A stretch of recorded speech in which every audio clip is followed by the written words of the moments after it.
एक graphic designer होने का सबसे बड़ा चैलेंज क्या है? घंटों लगाकर पिक्सल परफेक्ट डिजाइन बनाना या फिर लगातार उस बेहतरीन डिजाइन को बनाने के लिए नया काम ढूंढते रहना? ये एक ऐसा सवाल है जो हर क्रिएटिव प्रोफेशनल के मन में आता है, जरूर आता है, खासकर जब महीने का अंत नजदीक आ रहा हो। टैलेंट एक चीज है, लेकिन उस टैलेंट को चलाने के लिए फ्यूल मतलब प्रोजेक्ट्स, वो कहाँ से आएंगे? बिल्कुल। और आज हम इसी सबसे बड़ी लड़ाई पर, इसी जद्दोजहद पर बात करने वाले हैं। हमारे पास है एड्रियन शफनेसी की शानदार किताब how to be a graphic designer without losing your soul, और उसका छठा चैप्टर विनिंग न्यू वर्क। और इस पर बात करने के लिए हमारा आधार है डेडिकेटेड डिजाइनर सुनील शर्मा की बनाई हुई एक बेहतरीन बुक समरी। हाँ, उनके चैनल पर इस तरह के और भी कमाल के विश्लेषण मौजूद हैं, तो उसे जरूर सब्सक्राइब करना चाहिए। तो हमारा मिशन साफ है, ये समझना कि डिजाइनर्स अच्छे क्लाइंट्स और सार्थक प्रोजेक्ट्स कैसे हासिल कर सकते हैं, और वो भी अपनी क्रिएटिव सोल, अपनी रचनात्मक आत्मा को बेचे बिना। ये बहुत ज़रूरी विषय है, क्योंकि जैसा कि किताब में डॉरोथी कोट्स का जिक्र है, उन्होंने कहा था कि नया काम ढूंढना एक डिज़ाइनर के पूरे करियर की मुख्य लड़ाई होगी। ये कोई ऐसी चीज़ नहीं है जो आप एक बार करते हैं और बस हो गया। यह एक लगातार चलने वाली प्रक्रिया है। चलिए तो फिर इस मुख्य लड़ाई के मैदान में उतरते हैं। और मैदान में उतरते ही पहला विरोधाभास सामने आता है। शेफेंसी लिखते हैं कि आज की दुनिया वस्तुतः ग्राफिक डिजाइन से ढकी हुई है। अब जहां देखें वहां डिजाइन है, एप्स, वेबसाइट्स, बिलबोर्ड्स, पैकेजिंग हर जगह। थियोरेटिकली तो काम की कोई कमी होनी ही नहीं चाहिए, लेकिन असलियत में अच्छे प्रोजेक्ट्स मिलना बहुत मुश्किल है। ऐसा क्यों? मुझे लगता है इसके दो कारण हैं। एक तो डिजाइन बहुत एक्सेसिबल हो गया है, मतलब कोई भी कैनवा पे जाकर कुछ भी बना सकता है, तो क्लाइंट्स को लगता है कि ये तो बड़ा आसान काम है। इसकी वजह से काम की वैल्यू थोड़ी कम हो गई है। और दूसरा कारण? दूसरा ये कि शोर बहुत बढ़ गया है। हर कोई ऑनलाइन चिल्ला रहा है, मुझे हायर करो, मेरा काम देखो। इस भीड़ में अलग कैसे दिखें? और शायद इसीलिए काम पाने के जो पुराने तरीके थे वो फेल हो रहे हैं। किताब साफ कहती है कि कोल्ड कॉलिंग या डायरेक्ट मेल जैसी पारंपरिक बिक्री तकनीकें अब ज्यादातर बेकार हैं। बिल्कुल। हाँ, अस्पष्ट, दखल देने वाली और बेकार मानी जाती हैं, मतलब वो काम नहीं करती। बिल्कुल। और यहीं पर एक बहुत दिलचस्प बात सामने आती है। डिजाइन जैसे क्रिएटिव फील्ड में सेल्स का मतलब ही बदल गया है। ये अब सिर्फ एक सर्विस बेचने जैसा नहीं है, ये एक रिश्ता बनाने के बारे में है।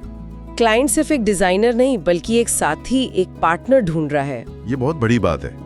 किताब भी इसी पर जोर देती है कि क्लाइंट को चुनने की प्रक्रिया में एक बहुत बड़ा भावनात्मक पहलू होता है। क्लाइंट सिर्फ आपका एडोबी इलस्ट्रेटर का स्किल नहीं देख रहा, नहीं। वो ये देख रहा है कि क्या वो अगले 6 महीने आपके साथ काम कर सकता है, क्या उससे आपसे बात करके अच्छा लग रहा है। एग्जैक्टली। इसे ऐसे समझ सकते हैं कि क्लाइंट की दो जरूरतें हैं, एक व्यवहारिक, दूसरी भावनात्मक।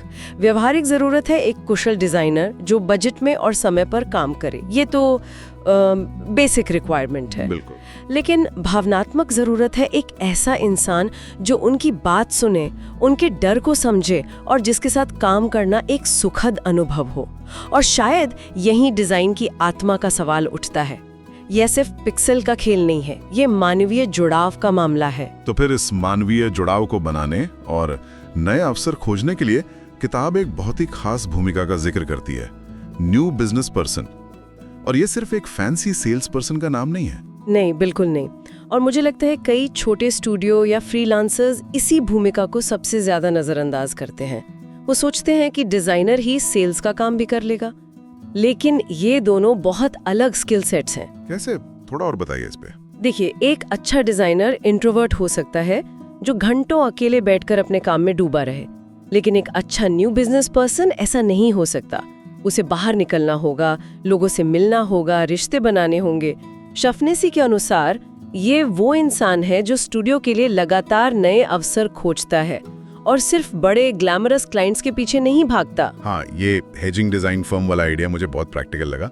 मतलब कुछ बड़े क्लाइंट्स रखो जो आपको स्थिरता दें और साथ में कुछ छोटे प्रोजेक्ट्स भी करते रहो ताकि कैश फ्लो बना रहे। बिल्कुल, ताकि किसी एक क्लाइंट पर आपकी निर्भरता ना हो। किताब तो यहाँ तक कहती है कि ये व्यक्ति आपकी टीम का सबसे महत्वपूर्ण सदस्य हो सकता है, शायद डिजाइनरों से भी ज्यादा। ये सुनने में थोड़ा अजीब लग सकता है, लेकिन सोचिए अगर आपके पास दुनिया के बेस्ट डिजाइनर्स हैं लेकिन कोई काम ही नहीं है, तो उन डिजाइनर्स का क्या फायदा? हाँ, ये न्यू बिजनेस पर्सन उस इंजन की तरह है जो गाड़ी को चलाता है। इसमें रिसर्च करना, सही लोगों को पहचानना और स्टूडियो की कहानी को प्रभावी ढंग से सुनाना शामिल है। ये वो व्यक्ति है जो, जैसा कि किताब कहती है, खुद को लोगों के सामने पेश कर सकता है। लेकिन इसमें एक चेतावनी भी है, खासकर जब बात पैसों की आती है।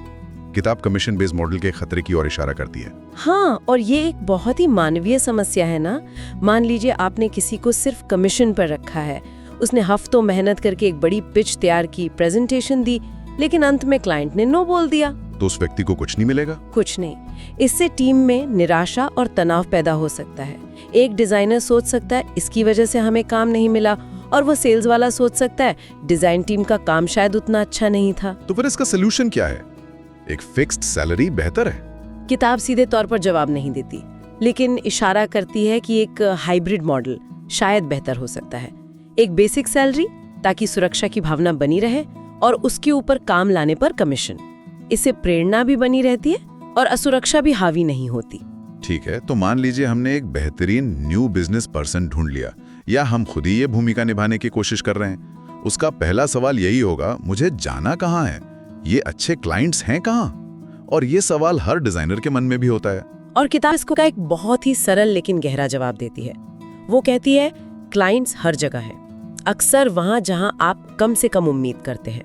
ये सुनने में थोड़ा फिलोसॉफिकल लगता है। इसका प्रैक्टिकल मतलब क्या है? इसका मतलब है कि सिर्फ कूल ब्रांड्स या बड़ी बड़ी कंपनियों के पीछे मत भागो, अपने आसपास देखो।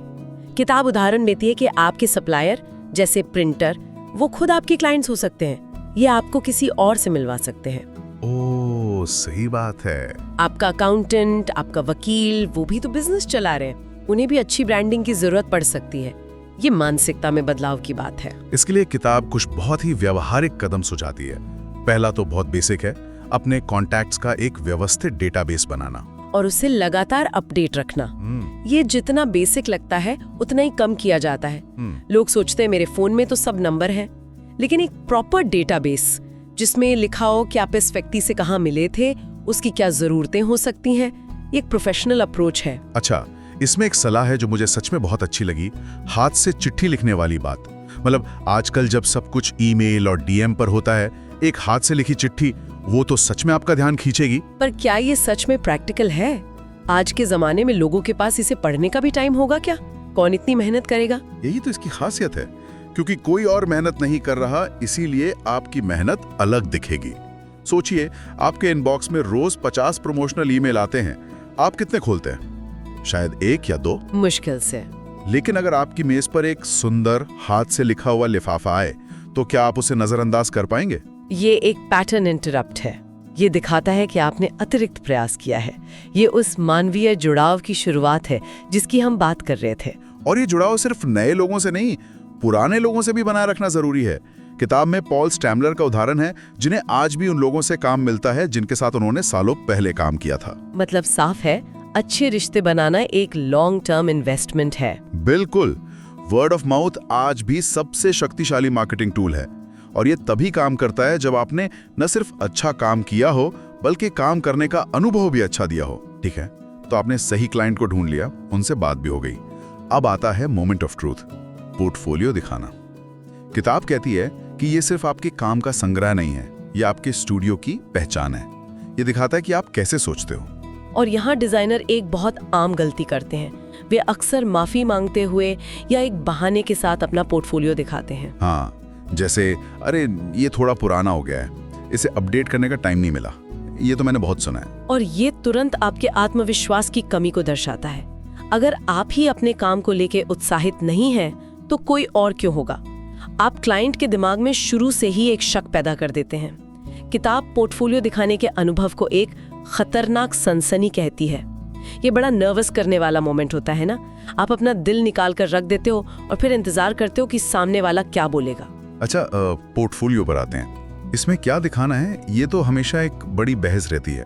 कुछ लोग कहते हैं सिर्फ अपना सबसे बेस्ट, सबसे सुंदर काम दिखाओ, लेकिन क्या सिर्फ सुंदर काम दिखाना काफी है?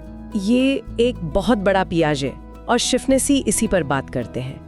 सिर्फ एक सुंदर लोगो दिखाने से क्लाइंट को ये नहीं पता चलता कि आप प्रॉब्लम कैसे सॉल्व करते हैं। हो सकता है वो लोगो सुंदर हो, लेकिन वो बिजनेस के लिए काम करता है या नहीं।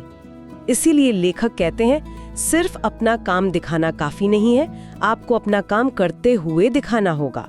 इसका क्या मतलब हुआ, काम करते हुए दिखाना? इसका मतलब है संदर्भ देना, कॉन्टेक्स्ट देना। सिर्फ लोगो की एक जेपेग फाइल मत दिखाइए कि वो लोगो एक बिलबोर्ड पर कैसा दिखेगा, एक वेबसाइट के कोने में कैसा लगेगा, एक टी-शर्ट पर प्रिंट होकर कैसा लगेगा, या एक ऐप आइकॉन के रूप में कैसा काम करेगा। एग्जैक्टली। इससे क्लाइंट ये कल्पना कर पाता है कि आपका डिजाइन उनकी दुनिया में कैसा दिखेगा।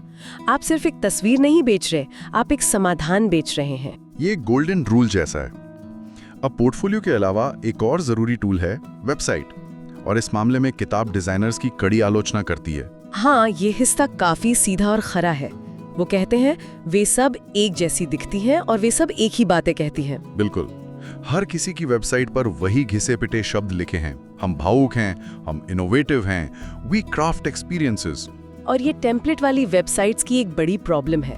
हर कोई एक ही तरह का मिनिमलिस्ट लेआउट इस्तेमाल कर रहा है, लेकिन आपका काम ही आपका एक्सपीरियंस है। अगर आपकी वेबसाइट ही बोरिंग और जेनेरिक है, तो क्लाइंट ये कैसे मानेगा कि आप उसके लिए कुछ रोमांचक और ओरिजिनल बनाओगे? तो किताब की सलाह क्या है? बहुत सरल। अपनी वेबसाइट को सिंपल रखें, अपने बारे में बड़ी बड़ी बातें करना बंद करें और अपने काम को बोलने दें। एक विजिटर कुछ ही सेकंड में फैसला कर लेता है कि उसे रुकना है या नहीं। उन्हें आपकी लंबी चौड़ी फिलॉसफी पढ़ने में कोई दिलचस्पी नहीं है। उन्हें बस ये देखना है कि आपने क्या काम किया है और क्या वो काम अच्छा है। Show don't tell. बिल्कुल। यही बात शायद प्रचार सामग्री जैसे फ्लायर्स या पोस्ट कार्ड पर भी लागू होती है। किताब तो साफ कहती है कि ज्यादातर प्रमोशनल मटेरियल सीधे कूड़ेदान में चला जाता है। तो फिर कुछ भी भेजने का क्या फायदा? फायदा तब है जब आपकी चीज कूड़ेदान में ना जाए, और ऐसा तब होगा जब वो आकर्षक हो, यादगार हो या उपयोगी हो। किताब एक सरल उपाय सुझाती है, पोस्ट कार्ड। ये एक प्रभावी तरीका हो सकता है क्योंकि ये छोटा और संक्षिप्त होता है। तो उस पोस्ट कार्ड पर क्या होना चाहिए? आपकी सबसे अच्छी, सबसे दमदार तस्वीर, आपका नाम, क्लाइंट का नाम जिसके लिए वो काम किया गया था, और आपकी संपर्क जानकारी, बस। लक्ष्य सिर्फ एक पल के लिए ध्यान आकर्षित करना है, अपनी पूरी कहानी बताना नहीं। उस एक पल में क्या आप किसी को रुकने और सोचने पर मजबूर कर सकते हैं? अगर हाँ, तो आपका काम हो गया। हाँ, वो इंसान शायद आपका नाम गूगल करेगा या आपकी वेबसाइट पर जाएगा। पोस्ट कार्ड का काम बस दरवाजे पर एक छोटी सी दस्तक देना है। तो अगर हम इस पूरी चर्चा का सार निकालें तो इसका कुल मतलब क्या है?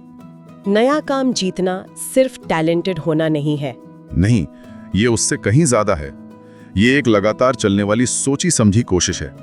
ये एक कला भी है और विज्ञान भी। हाँ, ये रिश्ते बनाने, अपने काम को सही संदर्भ में प्रस्तुत करने, अपने नेटवर्क का सम्मान करने और इस डिजिटल शोर के बीच अपनी एक अलग सच्ची पहचान बनाने के बारे में है। ये इस बारे में है कि आप सिर्फ एक और डिजाइनर नहीं, बल्कि एक भरोसेमंद पार्टनर हैं। बिल्कुल।